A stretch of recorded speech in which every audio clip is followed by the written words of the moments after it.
social media as a marketing tool as far as your business? Like, I just post a lot. Like, I post a lot about my hair. I make it a point to post like 3 times a day about my hair. Just to interact with people, or I share a lot of people's things because people aren't going to want to support you if you're not supporting them, whether it's buying something or sharing something. Like, sharing somebody's stuff can go a long way for other people. It might not be my cup of tea, but it's somebody's cup of tea. And it's crazy to me, but I don't pay no attention because at the end of the day, I'm still sharing shit. Like, I helped this girl a lot with her business, and I asked her inbox her, like, girl, dang, who did your hair? You know, where'd you get your hair from, or who did it? She didn't respond. She said nothing. But I ignored it because I'm just like, at the end of the day, I have to remember how I carry myself, how I represent myself, and who I am. Besides this, we met on a personal level at Lotus at a day party. But besides that, I haven't met you, and I had a different impression of who you were, of how you may have carried yourself, just from things I've heard, things I've seen, and like so forth. Even with your situation, I told you I've heard so many different stories. That is so crazy. And not even from me being like, oh, did you hear about this? Just being in the salon and eavesdropping on other people's conversation. I'm like, oh. How much of it was true, you think? Well, some of it was very, I heard that you guys went, just say, because you know I said no filter. I heard that you went to go ride somebody with your boyfriend. You went to go set him up. And I was like, oh, and I'm in this line. It's actually when I was getting this done, because I was talking I was talking to my hairdresser. I was telling her, like, so first I'm going to have a wrapper on here, and then I'm going to have Courtney. And she was like, Courtney, you know, I'm like Courtney Dixon, you know, the one who sells hair. And then the girl, she's on the dryer. She lifted her dryer up. And That'd be so crazy. And she got ready. You know, she sat like this, like she was going to tell it all. Like, yeah, girl. Like she knew me. I heard, and you know, so I was just like, okay. And my hairdresser was like, and we both like, I'm just listening, like, really? I'll ask her, because I don't think that's what happened. No, girl, that's not what happened. I would never go rob. I care about people so much, like, I'm not going to rob. I'm not going to do nothing to hurt nobody else. Like, in order to get me out of character, you really have to do something for me to be like, okay, I'm finna pop. Because when I got out, I seen so much of the hate. But a lot of the hate, by the time I got out and made a status, it was deleted. Because I went to look. I was going to say, I know you were probably looking through them shares. What? I went to go look, and you know how much of that stuff was deleted by the time I made a status saying I'm home? It's gone. Because people do stuff to get a reaction out of other people. A lot of that stuff people share, or they were sharing that article and stuff like that. A lot of these people are people who be in my inbox telling me how much they love me. Robbing somebody would never be what I'm going to do in broad daylight, huh? One thing I was going to say that I did, besides, like, what actually happened, a lot of it was, like, about your relationship with your boyfriend. Y'all aren't together now? We're not together. We weren't together before that. So we weren't together just because he's extremely obsessive. Like, I went out of town with them to Atlanta and was just enjoying my vacation. And they can tell you he's insane. Like, he would call a million times back to back just so I don't make a Snapchat. He will add everybody I'm with. He'll get to calling her, get to emailing her, get to inboxing her. And don't even know them. Like, he would do all that, but he's just from Chicago, and they're really crazy over their girls, and I'm just a different breed. Like, I'm a grown woman. A lot of things that these girls may have liked when you were with them, I don't like that. You going through my phone, I don't like that. Coming home, I got to come home from work and argue with you every day about something, I don't like that. Like, if this is what you want to do, you need to go back to Chicago and deal with them girls who crazy like that with you. All that cussing me out or calling me B-words when you get upset or something like that, that's not me. Or playing bitch this and bitch that, that's not me. You're going to respect me. Through social media? No, I was on vacation out in Chicago one time. And his friend, his little sister was actually... So the whole time we was at his house, I was actually sitting in my car. I was sitting in my car just text messaging. And then he kept coming to my window because he was on house arrest. He kept coming to my car window, and I'm looking at him like why? What? So I'm still sitting in the car. I finally got out the car. When I got out the car, it was like 50 niggas sitting on their porch. And that's just how they do it, you know, out there. So I'm walking up to the porch. I sit down. Anytime somebody said something to me, he stopped. Don't talk to her. Like, don't talk to her. Like, he just corrected stuff. Like, don't talk to her. Don't say nothing to her. But it kind of turned me on at the same time because he was, like, protective, you know? So, girl, he was too protective. It's a line between protective and crazy, okay? Girl, that ain't no crazy part just yet. He was so sweet. He was so fine, girl. I was like, okay. Girl, that had turned to it, baby. I was like, he a different type of crazy. Like, he's a different type of crazy. I done, like, been in my car one time to have a conversation on the phone because I can't talk in the house because he's just crazy. Girl, this man that came to the car acting like he was getting something out the trunk and put a phone in it to record my conversation. No, he didn't. At that point, she called me and flipped. I snapped, right? I walked in the house, I handed his phone, his mouth dropped. I said, you gotta be quicker than that. There ain't no reason why you in my trunk. I knew you was doing something else. I was telling him so long, like, we're not gonna work. He don't expect me to be as bold as I am, and I'm super transparent. Like, you're in my house, okay, I get it. You know, I done put you on your feet, I done helped you, but we're not gonna work. Like, it's not gonna work with me. She would not go, girl. So it's crazy that she used to tell me, like, it's gonna take some wild ass shit for that nigga to really get out your shit, or for you to really make him get out your shit. You know what I'm saying? Like, nobody wanna be a police ass bitch, but that's what it did. I'm like, he took my car, crashed into the wall. Why all I was in that line? Yeah, because you having a good time. He broke her MacBook. He broke my MacBook. I came home to a bunch of holes in my wall. My landlord had to change the locks for me. Like, I'm going to go ahead and change the locks for you because I don't know what's going to happen. Like, you know, so I'm going to change the locks. This nigga still got in. After the locks were changed. I have love for him. But I know that he needs to figure himself out. You know, this situation probably opened his eyes a lot. Like, none of us should have gotten in trouble the way we got in trouble. Like, I love him. I'm not going to lie. I was in a whole relationship with him for a year. I dealt with him. Dealt with a lot from him. But just us moving forward, it would never happen. Like, that didn't have anything to do with me, and that's why I would be so upset still. That didn't have anything to do with me. Like, that was big. He did that on his own. Like, they knew not to tell me nothing about it. What's the line for you, or what is, like, some of the actual, like, what's good crazy and what's crazy crazy? When you get to breaking my phone, get to calling everybody I'm with, get the adding people on Snapchat, get to writing them on Snapchat about what I'm doing, I'm on vacation. And I had an incident where this man called the promoter from the whole different state and told the promoter to watch me.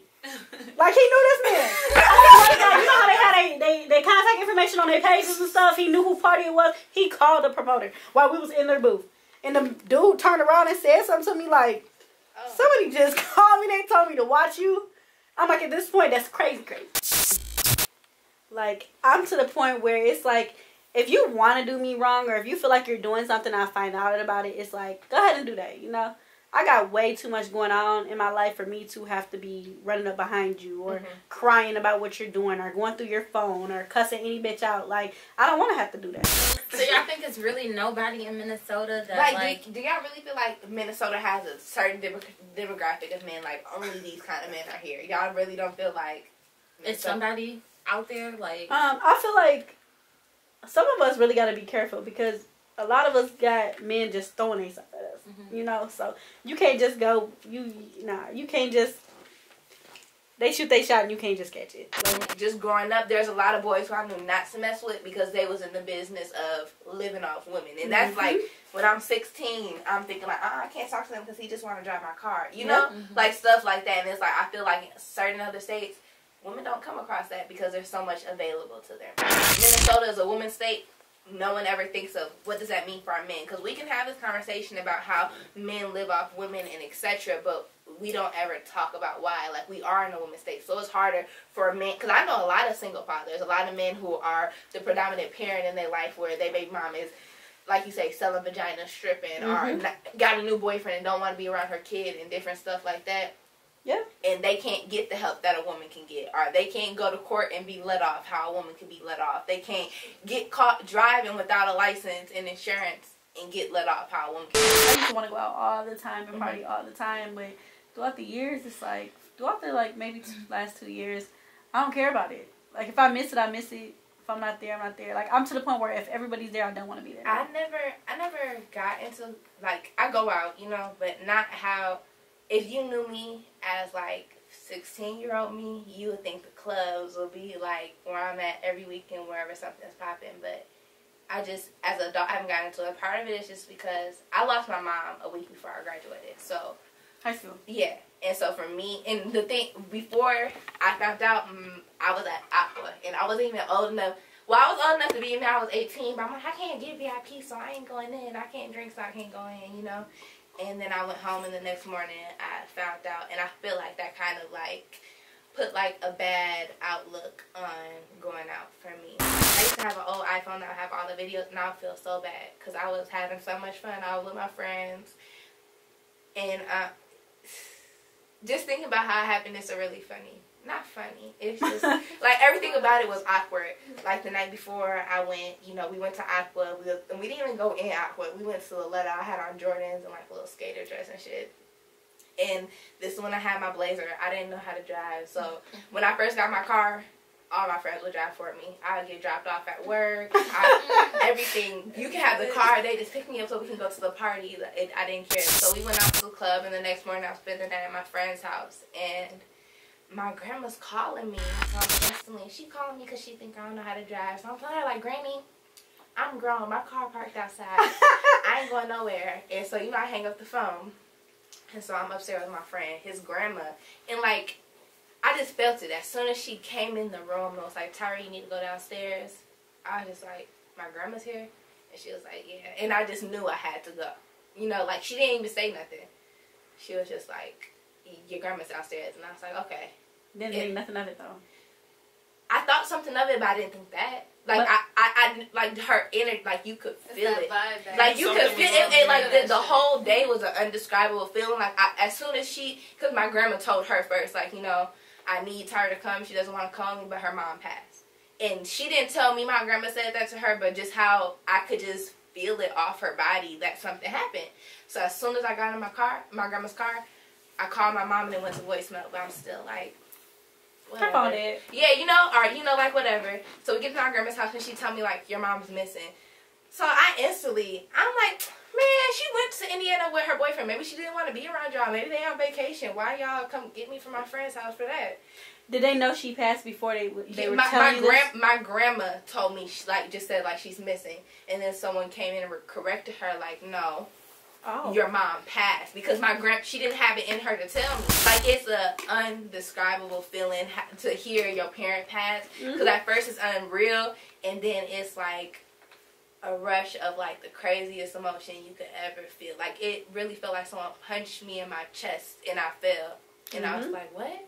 And I didn't believe her. And at first I was mad at my grandma. Like, how you let that happen? What happened? What happened? How did you let that happen? What do you mean? What do you mean? And, like, she was hurt because she probably felt the same way. And she was just, like, just shaking her head. And my grandma said she was calling and texting my mom all weekend. She couldn't get a hold of her. She said that she talked to my mom's boyfriend at the time, and every time he talked to her, he was saying that he wasn't in the room. Oh, he was taking a walk. Oh, Shannon's asleep. We were drinking last night. Just all these different excuses of why she was unavailable. And what happened was he had strangled my mom and tucked her into the hotel bed and called his mom for a megabus ticket home, told her what happened. His mom ended up calling the hotel, asking for a wellness check, and once they, you know, responded and let her know that someone was dead in the room, she called the police and had him picked up from the megabus. And his reason that what happened was, like, he was hearing voices from the TV. And for me, someone did it, you know, but it's just like I can't allow myself to become a bitter person, an angry person, or a resentful person. So I try to take him out of the equation as far as, like, me healing. Like, I don't ever think, like, oh, someone did it, his fault. He was sick. He didn't. And, you know, even if that's not the real reason, it's what's easiest for me to deal with. He was sick. He needed help. He didn't have it. And my mom was trying to be a good person, and she ended up hurt in the end, you know. And I know that's something that you also been through. It's like losing a parent unexpectedly, you know. And so how have you cope with it? Cope with it? I haven't. I don't. Like, I am, besides my older brother, but he's older than me, but it's still just like I'm still the bigger sister, you know. It's like I have 16 brothers and sisters, so I kind of have to be strong, and I'm like the core of the family. Something happens, everybody comes to me. Like, when my dad died, I had to pay for everything. Like, everyone comes to me to deal with everything. So it's kind of like I had to, but internally I don't. So, like, at my house is where, you know, he had a whole stand in my house. His pictures, candles, his urn, everything. I didn't share no ashes with nobody. Like, I still have a big thing of ashes because I didn't give it to nobody. Like, this is my dad. But I'm trying to not be so selfish because I do have all these brothers and sisters. You know, they do need to come get ashes of their dad, you know. But it's just I don't. The situation pisses me off still, how it happened. But I'm a positive person.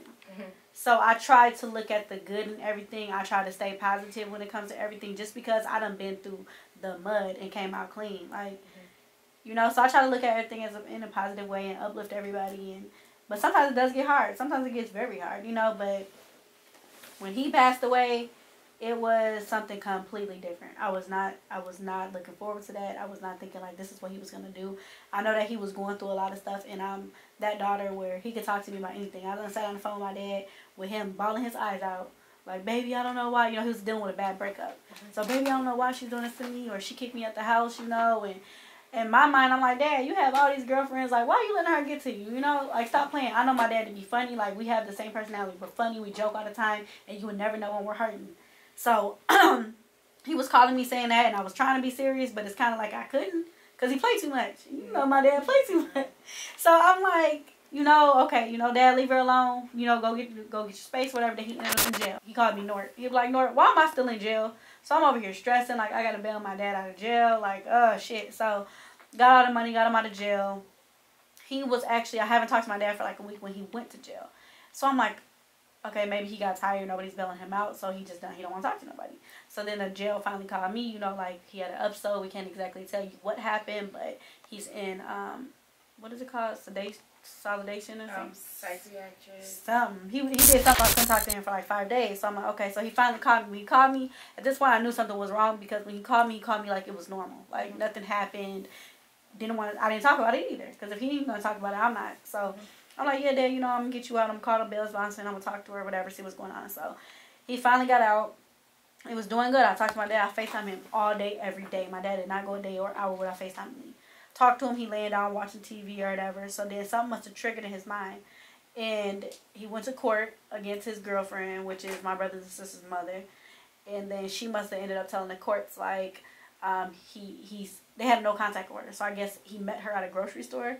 And she ended up telling the courts that. So they recessed court to go get the video from the grocery store. At this point, my father called me, like, I'm jumping bail. I ain't going back to court. This is what just happened. So at this point, I'm steaming. Like, what was your whole point of that? He already in trouble. You know what I'm saying? Like, if you don't want to deal with him, don't deal with him. But you're taking it too far, you know? So I'm like, he was just in jail. You know what's going to happen. If you want, it's like, there was something going on with her. I really don't even know exactly what was going on. But for her to just be that pressed to want him to get away from her that bad, something was going on. So he ended up telling me that. He's like, oh, I'm leaving to Arizona. He lived in LA. So, you know, it's not far from each other. So then he got there. And then I get a call from my brothers and sisters like, oh, Dad's not answering the phone. He's not answering the phone. I'm like, okay, you know, he's fine. I go to work the next day. My sister called me. Our little sister, I won't say nobody's names, but our little sister is in the hospital. She's in critical condition. So I'm like, what do you mean? Like, what's going on? They like, Dad tried to stab her. He stabbed her with a screwdriver in her head. Whatever. So I'm like, nah, something ain't right. So I'm like, what? So at this point, I'm mad because that's still my little sister. So I'm like, what the hell are you doing stabbing her, you know? So I called. He not answering the phone. I'm like, okay, he's not answering the phone. She was fine eventually. And then the night passed. It was like real late at night. I got a call from my sister crying. I'm like, what happened? She like, they found Dad's car. And I'm like, where? You know, like, they found it flipped over. He ran head on into a semi. So I'm like, okay. At this point, I'm pissed. I'm crying. I'm trying to call my older brother. I called him. He didn't want to talk. He hung up on me. But throughout the whole process, it was unexpected, but I still argue with my brothers and sisters about whether it was on purpose or it was an accident, because when I'm getting all these calls, you know, I have to pay for the funeral or the cremation. I want to know what happened. So we go to the site. I fly out to Arizona to where my sister lives, and we drive out to, I fly out to Las Vegas, to where my sister lives, and then we drive out to Arizona is where the crash happened. And we see his car smashed up bad. So my brother's jumping in the car. He's going through the windows. My dad had a backpack, all his bag packed or whatever. He had a whole case of beer that was still in his car, you know. So I'm like, what exactly happened? So as we went through his suitcase, it was like a suicide letter. And it said, like, the first sentence was like, if you're reading this, my loved ones, hopefully I'm in a better place. At this point, I flipped. Because I'm like, oh, hell no. So I'm like, he did this shit on purpose. So now I'm mad because it's like I can't cuss him out, but you did this shit on purpose. You know, you got all these kids out here. Like, what was going on so bad that you couldn't call us to let us know, you know? But he was like, she's holding my head underwater. She done took my kids, my house, my car. Basically saying his girlfriend is the reason why this was going to happen. So, girl, that stuff, it was bad. Like, my brothers and sisters feel like it was an accident because when we got to the site, the sheriff told us they tried to stop his car because they noticed it was in a homicide with my sister. And then he rolled up the window and just took off. but they put the things down to try to pop his tires to stop him, and he dodged them and went over the median, and then that's when he ran ahead into somebody. So I don't know, because there's no way that you got a suicide letter in here, and then you run into a semi. Sometimes, like, when I'm overwhelmed, just because I, like, deal with my whole family, I take care of, my whole family, and sometimes that shit gets tiring for everybody to be turning to you for things. So, like, I talk to my dad at night. I sit at the table. Like, I got this little, like, table in front of his little stand with the candles and everything, all his pictures and stuff. And I sit there and I talk to him. And then it's like, after I talk to him, I'll be completely good. It's not worth it. No matter how bad you piss me off or how bad, I'm finna fight, I'm finna come do this, I'm finna come do that to you, it's not worth it. I could have lost everything behind me telling someone I'm coming to whoop your ass. It's not worth it. At some point, you got to realize that people are just doing stuff because they see you on top. They want to see you fall. Mm-hmm. Because so many people were attacking me, and I don't want to say like it's always gay men. It's gay men coming for me all the time, and I think it's so weird. I think it's so like I said, weird. I'll be on Facebook because I was just going to say. But anyway. No, I don't know these. Ty, when I tell you I don't know these people, I don't know these people. Really? Do I, son? I was going to say the specific situation I'm thinking about is where someone had a lot to say about, your childhood, how you grew up, your education. He does not know me, girl. Really? I promise on my right hand of God. He does not know me. He was just attacking me. But I got that in coins. At this point. Because I could have pulled up. I could have did all that stuff because I just got home and I'm going through this situation. I'm suing you because now that's defamation of character. You keep playing with me. You put in my business name and things. So I'm going to play y'all like y'all play me. How I just ended up in there, you finna be sitting there too. Or we're going to go to court. I'm finna take all your money because now I'm finna play these games with you like you want to play these with me. But instead, y'all want to see me come up out of my character. I done pulled up on plenty bitches and beat plenty bitches up. Like, it's no point. You know what I'm saying? So now at this point, y'all see how much I'm doing.